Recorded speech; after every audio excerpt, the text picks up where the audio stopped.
The FBI says this was not an accident. They believe it was orchestrated because a 3,000-pound truck and 2 adults do not simply disappear.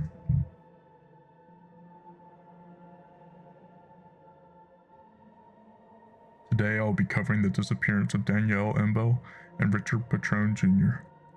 It was a Saturday night during the cool winter of Philadelphia on February 19th, 2005. Danielle Imbo, a 34-year-old mother and mortgage processor who was recently divorced, was in the middle of a fresh start. Investigators report that Danielle was known for being a warm, devoted, and outgoing person. Special Agent Philip Blessington, who was co-leading the FBI Philadelphia investigation, even said that anyone who spoke about Danielle would stop at one point and say, "You know, she would give her life for that kid," in reference to her son. Richard Petrone Jr., often referred to as Rich, was a charismatic, dependable, blue-collar, 35-year-old man who was also a devoted father. With the news of Danielle's recent divorce, the two had decided to reconnect after some time had passed through their sister of Rich, who had been one of Danielle's high school classmates. It had been reported that the two had an on and off relationship, however it stated that it was due to different priorities in life. On the night of their disappearance, Danielle had a study date planned with a co-worker. However, she instead canceled last minute to get dinner with her mom, Rich's mom, and their friends. During the dinner, Danielle had planned to meet up with Rich later that evening at a bar. Later that night, 2 friends drove Danielle to a bar to meet Rich around 9 p.m. Once they arrived, after a little bit of time had passed, Rich informed Danielle that he had some friends at a nearby bar in which they went to. Around midnight, Danielle and Rich parted ways with the other friends, and they were reported to have been seen walking to his truck, a black 2001 Dodge Dakota.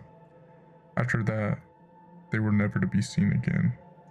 The next day, Danielle had missed her hair appointment, which was out of character for her, which was combined with a radio silence from the two of them. As a result of that, their families became worried, and at that point, alerted authorities. At first, the Mount Laurel Police Department took this case, then shortly notified the FBI for help. After a decade of investigation and nearly 300 interviews, Blessington, the lead investigator, said, "Unfortunately, I don't think there's any chance they are alive, as he believed if they were alive, they would have tried to send some message to their kids," which makes sense due to the earlier quotes regarding the character of Danielle and the fact that Rich was himself a devoted father. There are a few theories floating around the internet regarding their disappearance that have become speculation by the public. One being that they drove into the river, which to me makes sense, considering there's a massive river that runs right through Philadelphia, and also including the fact that it was nighttime and the pair had visited 2 bars. That could lead to the fact that they could have been intoxicated and due to that ended up in the river somehow, and that would also explain the missing truck.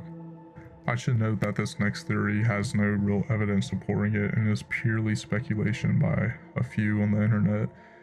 Many believe that it was a murder for hire tied to the ex-husband of Danielle, who might have had connections to the Philadelphia mob. However, he had an alibi that he was at a birthday party at the time, and again I should note this is purely speculation. Although it had been noted that the polygraph test that the ex-husband took was stated as inconclusive. The FBI ended up coming to the conclusion, although it being a cold case, that it was most likely a murder for hire. They said, "We feel this was an orchestrated act. A 3,000-pound truck and 2 people do not simply go missing," said Christian Zajac, an agent with the FBI's Criminal Branch Division. This theory does have some small evidence backing it up, as the day they disappeared, their cell phones and financial records went dead. It also noted that Rich had gambling problems, and it is likely that he could have owed the wrong people some money. Overall, this case is still a cold case and they're still searching for Danielle and Rich. And if you have any information regarding the disappearance of the two, the Citizens Crime Commission has a $50,000 reward leading to their whereabouts, and it still stands to this day. The public can call 215-546-TIPS with any possible information regarding the two. To conclude this video, People can disappear with no trace, even in the middle of a city. And I urge y'all to stay aware and alert of your surroundings.